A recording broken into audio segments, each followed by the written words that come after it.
Bismillahirrahmanirrahim. Assalamualaikum warahmatullahi wabarakatuh. Alhamdulillah, alhamdulillahirabbil alamin wassalatu wassalamu asrofil anbiya'i wal mursalin sayyidina Muhammadin wa ala alihi washabbihi ajma'in. Rabbi israh li sadri wa yassir li amri wahlul 'uqdatam min lisani yafqahu qawli. Halo teman-teman sekalian, apa kabar? Alhamdulillah, kita berjumpa lagi dalam keadaan sehat walafiat di dunia maya. Dan oleh karena itu, marilah pertama-tama kita tidak pernah lupa untuk selalu bersyukur kepada Allah atas segala karunia yang telah diberikan kepada kita, yang begitu banyak sehingga kita tidak mungkin bisa menghitungnya. Di antaranya adalah karunia kesehatan, karunia kesempatan, karunia umur panjang yang barokah, dan tentunya karunia yang paling agung adalah karunia iman dan Islam. Karena dengan keduanya itulah kita akan selamat fit dunya wal akhirah. Sholawat serta salam semoga senantiasa terlimpahkan kepada uswatun hasanah kita, baginda Rasulullah Muhammad sallallahu alaihi wasallam beserta keluarganya, para sahabatnya, dan semua pengikutnya, termasuk kita yang tentu mengharapkan syafaat beliau kelak di yaumil qiyamah. Sahabat-sahabat sekalian yang berbahagia, alhamdulillah kita baru saja telah selesai melaksanakan sholat subuh secara berjamaah di masjid. Dan kita paham, kita sangat mengetahui bahwa sholat sunnah fajar 2 rakaat sebelum subuh lebih utama, lebih mulia dari dunia dan seisinya. Lebih lagi sholat subuhnya itu sendiri. Maka marilah kita terus beristiqomah dalam ketaatan kepada Allah, untuk sholat fardu tepat waktu, tidak hanya sholat subuh, tapi untuk semua sholat fardu tepat waktu di masjid dan secara berjamaah. Mudah-mudahan Allah menolong kita, meridhoi amal ibadah kita. Teman-teman sekalian, pada kesempatan ini saya ingin sedikit mengangkat tentang kewajiban untuk membela agama Allah.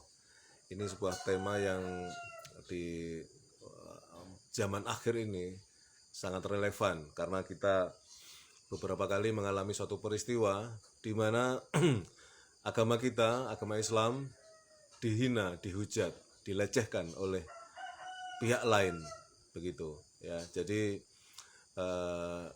kita kemudian tertantang untuk kemudian bagaimana merespon bila mana ada orang lain, pihak lain yang melecehkan, menghina ya agama kita ya. Apakah ada perintah, apakah ada tuntunan kita untuk membela agama Allah? Karena kemudian ironisnya ada sebagian justru dari kalangan Islam sendiri ya, yang kemudian kita kenal sebagai Islam liberal, itu mengatakan agama nggak perlu dibela ya. Apalagi Allah nggak perlu dibela, Allah maha kuat, Allah maha perkasa, mengapa harus dibela? Itu yang mengatakan justru dari kalangan Islam sendiri ya, yang kemudian kita kenal dengan Islam liberal itu ya. Tetapi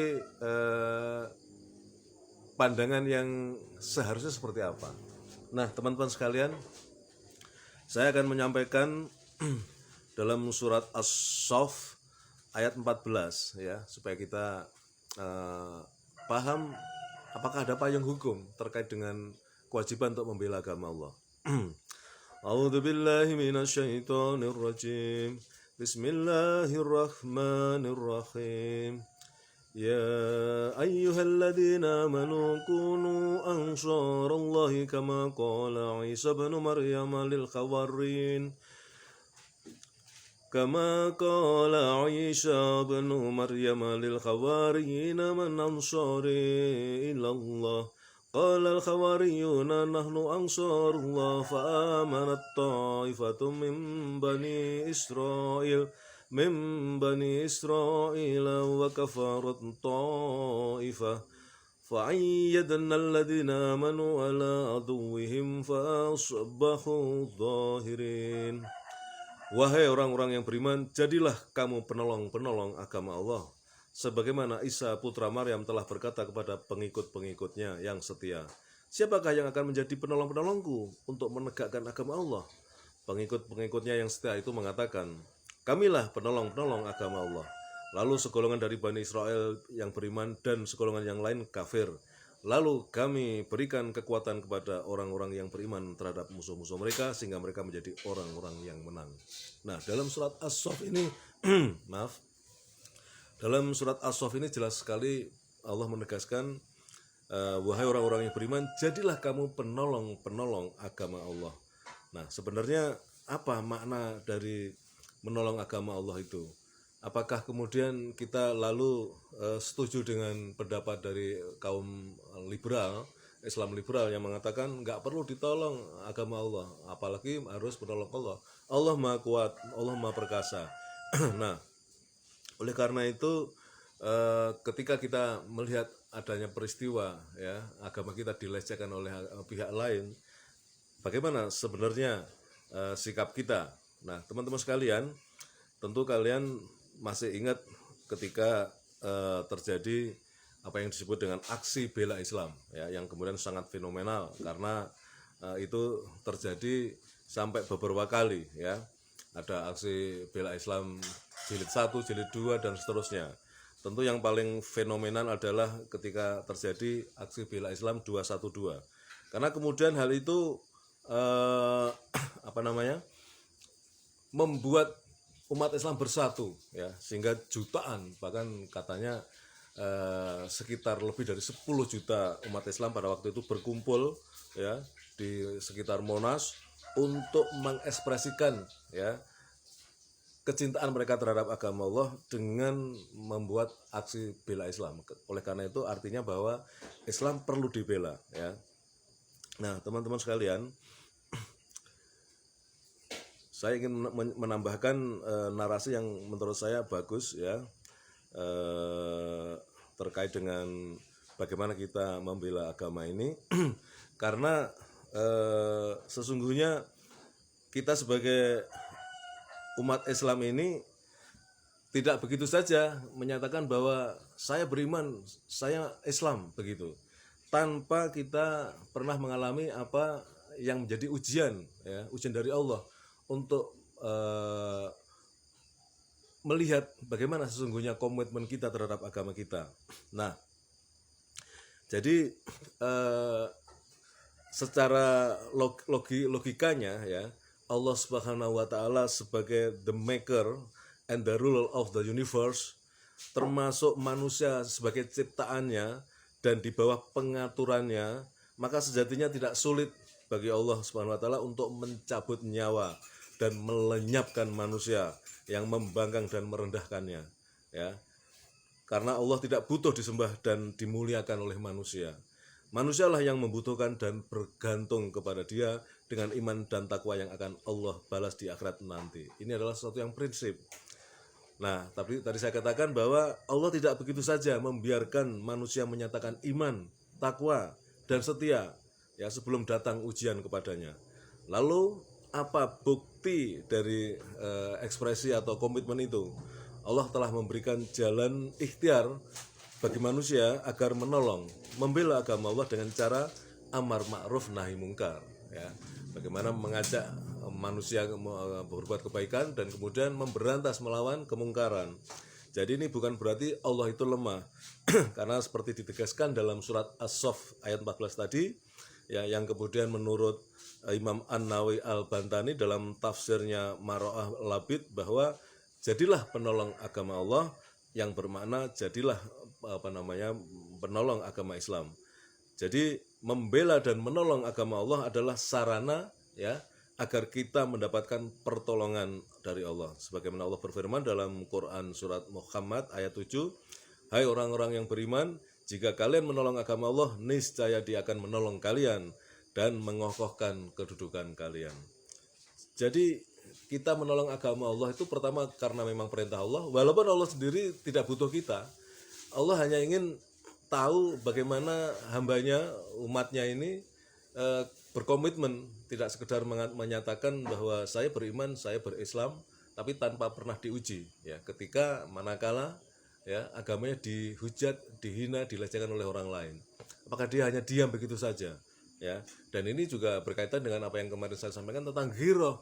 Bagaimana kita punya semangat untuk mencintai agama, sehingga ketika agama kita dilecehkan, kita membara, hati kita membara untuk kemudian membela apa yang dilakukan oleh pihak lain dengan melecehkan agama kita.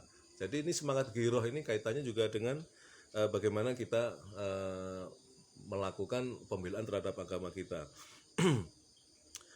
Dan kemudian menurut Imam As-Sa'di dalam tafsir As-Sa'di, Taisir Ar-Rahman fi Tafsir Kalam Al-Manan, menjelaskan makna ayat surat Muhammad tadi, ya, ayat 7, bahwa ini merupakan perintah Allah kepada kaum mukmin, ya, orang-orang yang beriman. Memang hanya orang yang beriman yang mampu untuk merespon perintah Allah. Orang yang nggak beriman ya cuek-cuek saja, ya. Nah, agar membela agama Allah dengan menjalankan agamanya, mendakwahkannya, dan berjihad melawan musuhnya.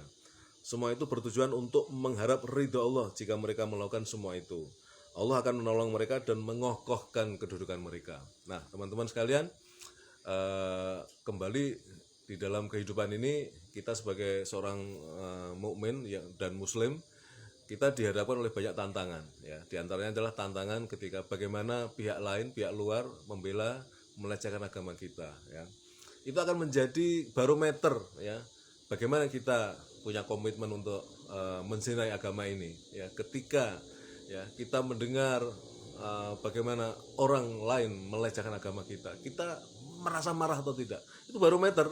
Kalau kalian ketika menghadapi peristiwa seperti ini, saya netral, saya yang penting mereka tidak mengganggu saya secara pribadi. Itu artinya bahwa kita tidak punya satu giroh, ya, semangat untuk mencintai, semangat untuk cemburu, ya, ketika ada orang yang kemudian melecehkan dan menistakan agama kita. Jadi ini penting karena menjadi barometer, dan kemudian Allah sendiri sudah memerintahkan kepada kita yang beriman ini untuk membela agama Allah, ya, ansarullah, supaya Allah menolong kita. Kalau kita menolong agama Allah, Allah akan menolong kita, ya. Jadi ini masalah yang penting, ya, karena menjadi barometer keimanan kita, ya. Wujud nyata, ya, aktualisasi ekspresi dari keimanan kita, ya. Jadi jangan dianggap sepele, ya. Jangan hanya karena kita nggak ingin membuat kegaduhan, kita nggak ingin